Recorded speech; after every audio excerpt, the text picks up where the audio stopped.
that been a difficult thing that you had to sort of make decisions about which brands to say yes to and no to and where to draw the line? Definitely. Here's the thing with how this works, and in my ideal world, a brand comes to a YouTuber or gets introduced to a YouTuber, and they fund content that is based around the YouTuber's current content or like what they aspire to do on their channel or something, because their audience is there for them and they know. The audience know this person. Like my audience know me. If I started I'm a musician, I like rock music, I like makeup and hair and stuff like that. If I started getting in there and I don't know, sorry if anyone's from the army related things, but if I was doing army stuff, they're like, what's going on? This isn't right, this is a sellout thing, and they know. So for me, it's pretty much been like, well, if a brand wants to take complete control of all my creative rights, abilities, expression, whatever it is, my freedom, yes! I would probably not work with that brand based on the fact that my channel is my baby, and I want to keep it that way. I want my viewers to trust me. They know me, they trust me. I don't want to be lying, hey, and you know what happened the other day? I just bought this beautiful Canon G7X camera with blah blah blah. They're gonna be like, okay, what's wrong with Luna? That's crazy. So yeah, for me, I guess my advice to brands approaching YouTubers is, sure, have an idea, have a brief, but don't envision the finished video the way that you want it, because you've got to give the creator their creative freedom and their space to make the art. So if you have some questions for Luna, just go ahead and put them on Twitter with the hashtag SMCmelb, and I will also just throw out to the crowd in a moment if you want to use your own actual voice rather than your thumb, that's fine. What about speaking still about working with brands and that whole thing about respecting your audience, how do you make sure that you really consider that when you are creating a piece of sponsored content? It's not brands all over the page. How is it integrated? I think, that's the word, is integrating it into the content that I would already be creating. I sit down and do a vlog type thing where I'll be talking about situations in my life that I've experienced, and sure, sometimes you can feed an experience in that didn't actually happen, because say Smirnoff sponsored myself and Damien to go to a Smirnoff party. This house happened to be this party happened to be in a fake house type situation, and so we made up this skit that Damien house sat my house and turned it into a party, and I rocked up to my house and there was people and drunk people all over the place having a great time, and then we spun it in a way that was sort of well, hey, life can throw some crazy things at you, but as long as you take a positive perspective, then everything's going to be sweet. And then we just sort of blended in with our content. Damie was Damie. Damie's this loud, crazy, larrikin, awesome person to be around. She played herself. I was myself, and that's the thing. The brand sort of seamlessly integrated with the video. It wasn't and here's a bottle of vodka, let's get drank. Yeah, so that's how it works best for brands, is if they allow some artistic license back to the person that they're using, to leverage their brand, I guess. Yeah. Okay, so actually, Paul, can we ask you a question about approaching, say we're wanting to approach a blogger about working with them for promoting something, a brand or a launch or something like that. It'd be great to understand if we had a budget of 5,000 or 20,000 or 50,000, how can you help us to work with bloggers like that? Yeah, it's a great question, and for agencies it's still a real challenge as well, because we're working with the likes of Boom. We used to work with Disney, and that was really interesting because they helped shape your career, but they also believe that they're Disney and they don't have to pay for a lot of that content, and so we have to play the middleman to look at how we can develop great content with the creators and also make a dollar for the client. So when it comes to that sort of budget, I think for content creators, a lot of their value still isn't recognised by clients. And the value that can actually return from, that's a great example of the Smirnoff party. That's an awesome piece of integrated content, and marketers love that stuff, but they just don't seek it enough, because I still don't think they understand the environment enough. So it really is, the value of the content is more about the output, the actual content itself, and how you place a value on that. I think agencies, clients, we're still trying to grapple with the actual dollar value. Okay, so if I had $5,000, could I work with some big name bloggers like these guys? Sasha could probably answer that better than I can, because we literally play as the middleman as an agency. But I don't think so. Yeah. I think if depending on the numbers in the community, but I think any of the content creators here tonight would probably be worth a lot more than that. So, you know, we look at bloggers, we look at the blogging community from an editorial perspective. You can probably do something with a good name for about 50.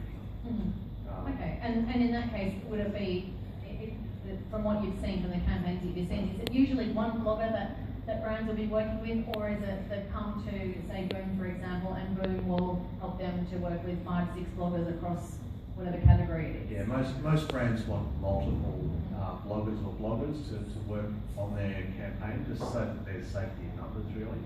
And because most of them wouldn't understand, you know, they probably haven't been to Luna's channel because they're a 56-year-old, you know, marketing director who, you know, yeah, some of them do. They're the ones that are creepy comments.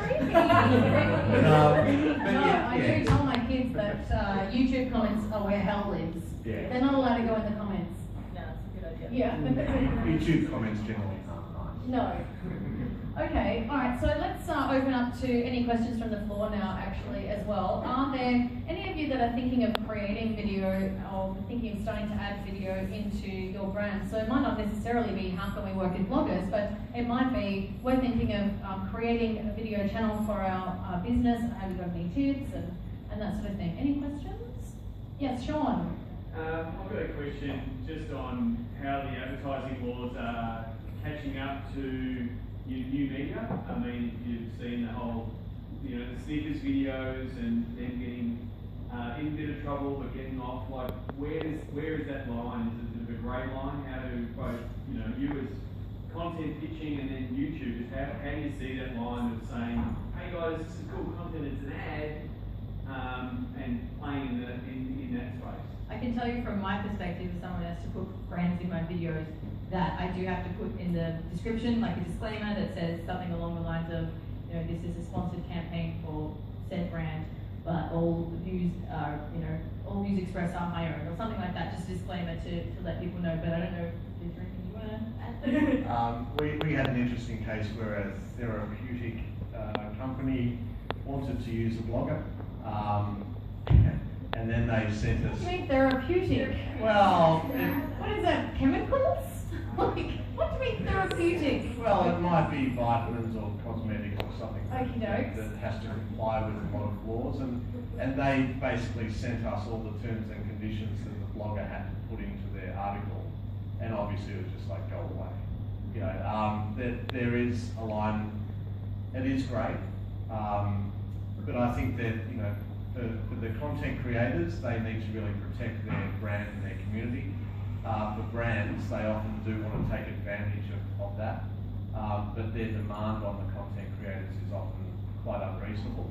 But from an advertising and legal perspective, I think that is still taking shape at the moment, and we'll probably see in the next couple of years, I think, a lot of digital laws coming into play in terms of who owns content, what can be said, and, you know, who has the right, is it the content creator or the brand, when something turns to shit. It'll be 18 months too late. Like, it's happening. It's already happening, yeah.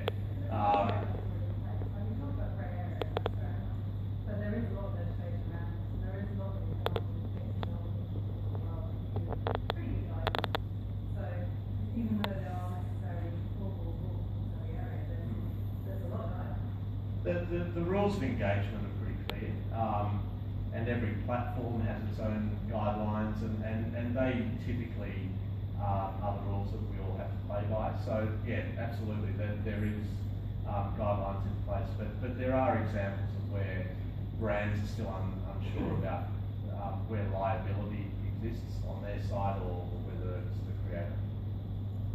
Okay, cool. Any more questions, Jane? So I don't really know that much about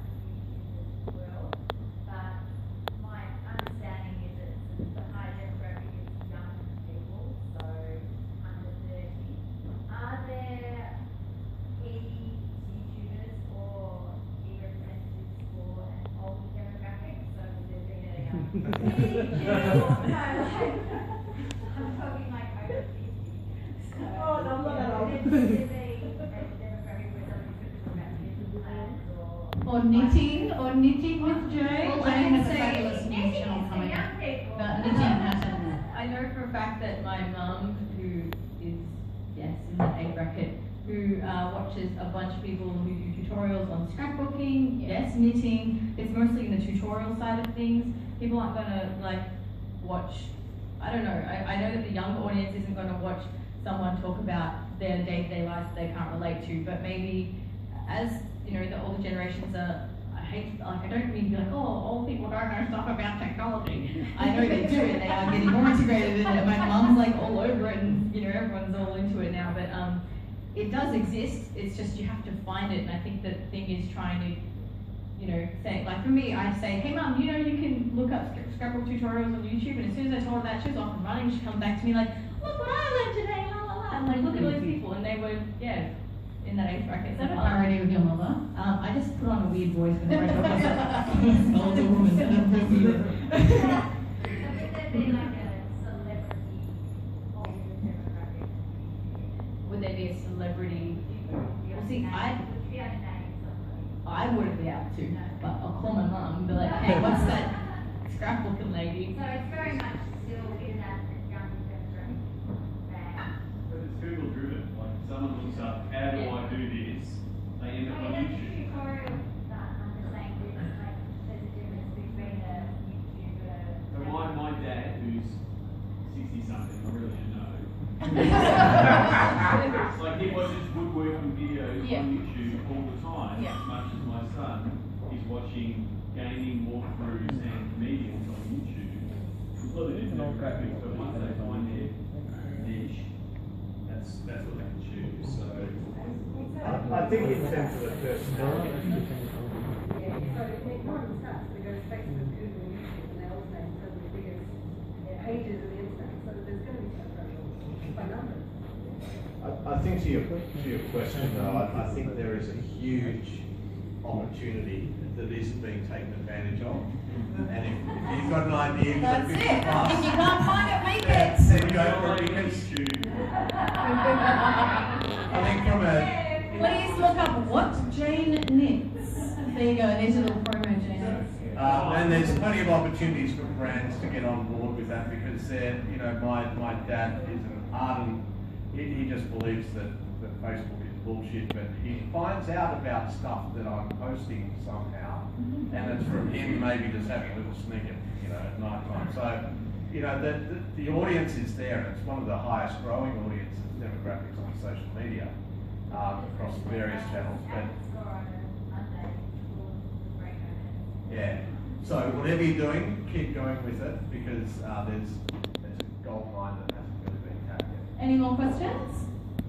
Oh yes, yes. Steve Bellis, who owns the Honey Bar in South Melbourne, which you should also visit. I wasn't sure if I had a genuine question. The emerging platforms that you guys have a view or otherwise on Snapchat stuff, video, monster that is Facebook video, is there a risk for the YouTube sense that people are too singularly focused on that particular channel at the moment? What do you mean? Sorry, there's two things to focus on YouTube or on YouTube, yeah, in terms of people that build brands on YouTube, for example, now find the migratory sort of pattern to Facebook video and the like, how you guys are contacting. I do think, yeah, that you've got to adapt as well, not just be like, it's all YouTube. It does suck though for YouTubers where like the only place that things are monetized are on YouTube and Facebook is sort of stealing our thunder. Like for example, I put up a video of an acapella cover that I did, and it did like compared to what it would have done, someone's completely just ripped that video and re-uploaded it to Facebook. So I forget what it's called, Facebook freebooting. Yeah. And just generated a whole bunch of views, and they just stole my content, and it was like, hello, and they got like 3 million views, and I was like, what? Why? If they had just shared my video, that would have gone to my YouTube. So I think it's a thing that we haven't, I don't know, I haven't quite figured it out yet. Like, what do we do? So you really touched a small point. That's what I did. From a brand perspective, I think it's really a multi-channel play, like or multi-platform play. Brands don't want to just focus on YouTube, for example. They want to know that YouTube video can be embedded on their website. website can be shared on Facebook or uploaded natively. They need to know that there's value in a piece of content going across multiple platforms. So I think, you know, Twitter has released a whole bunch of new products that hasn't really had the take up I don't think they were expecting. But they're good products, you know, and they're definitely looking at video being a big part of their platform. But for content creators, that's probably more of a distribution platform rather than a hosting platform. You know, YouTube is I think the latest stats, and I do apologise for any misrepresentation I said before. It wasn't about YouTube stats not being important. It's more about what is important is your own stats rather than just this regurgitation of big numbers at a global scale. So I agree with that. Yeah, we've all heard those big stats. In terms of follow-up in Meerkat and Periscope, do you see it as being a particular disruptive change to the live streaming versus reproduced stuff that is distributed in a sort of much more segmented way versus just picking it up and streaming? yeah, well, poor old Meerkat. I mean, Periscope, I think it's proving its value. Again, you know, the lifespan of Meerkat has been really interesting. But I think live stream content is absolutely a big part of the future. There's a lot of value there for content creators and for brands. And I think those sort of platforms, the emerging platforms, it's just a really interesting space. You know, it's hard to predict, but I think, you know, live streaming is definitely a platform that will stay around. They're two separate things too, though. Like a edited creative video is separate to a live stream where you're seeing everything happening right in front of your eyes in real time. Sometimes you don't want to watch that. Sometimes you want to go across and watch something that's been produced with explosions and all sorts of things. So it's just up to the viewer, really. I like both. I like them all. Any more questions? Yes, hi, go for it. If a creator's being sponsored, say $50,000 on video, how much is going into overhead? And like obviously that's content creation. What other stuff is there in overhead for that type of stuff? Agency commissions. Let's be honest. No, but look, I mean, if the budget is 50 grand, and I pluck that out of the air, that's unfair to some content creators. Others demand a lot more. You know, we work with some that I think they don't understand the commercial value of what they do yet. They're just grabbing as much coin as they can, and good luck to them.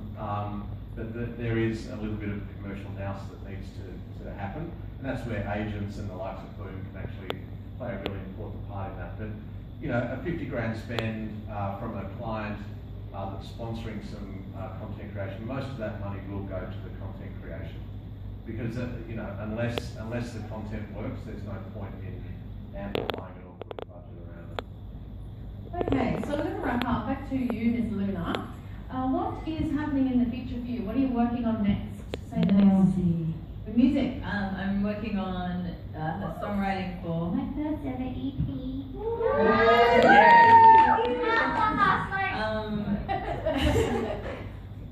So yeah, that's the next thing that's happening for me. That's a personal thing. That'd be cool. Do you ever take a break? No. Even the trip to the States, which for me was like, yeah, 2-week holiday. It was like, nope, you're working constantly, like filming everything. So yeah, I do have to learn to take breaks. Yes. Say no to something. Bruce has to schedule that in for you. No, I have to say no. Okay, yes, you have to say they'll no. bring me everything, and I'll say yes, yes, yes, and that's my problem. You have youth on your side. You say yes to everything at this point. There's plenty of time for sleeping later. Well, thanks for bringing the Louna Tourage with you. That was fabulous. Louna, that's a new hashtag for you, Louna Tourage. And Louna Luya. Yeah, Hallelujah, Hallelujah. And now just a couple of, the lunatics. Oh my gosh, they're like the Lady Gaga monsters, the lunatics. That's cool.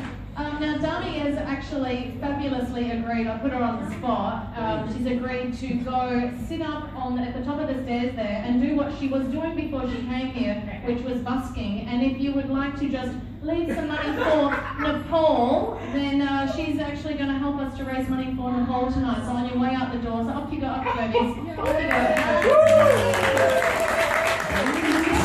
you go.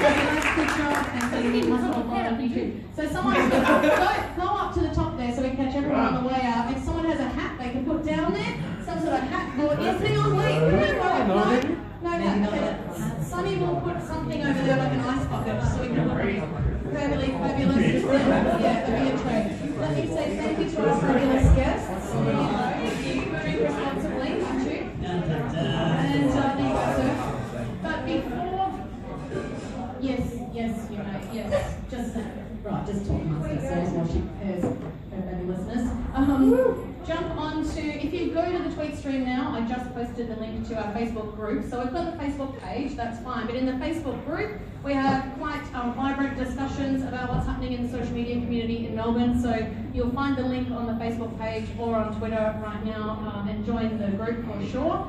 Go to SocialMediaClubMelbourne.com and you can sign up to the mailing list where you can find out first about our next events. If you have suggestions about the way the event is run or suggestions about subject matter for future events, please go and make suggestions on any of those channels. Let me say thank you to all of the people who run the Social Media Club Melbourne, Steve Ballas, Lauren Ridgway, and Andy Cronin. We're going to get the technology right one of these days. And thanks again to non-existent Sasha who had to go, and to Paul and to Lena. Thanks everyone.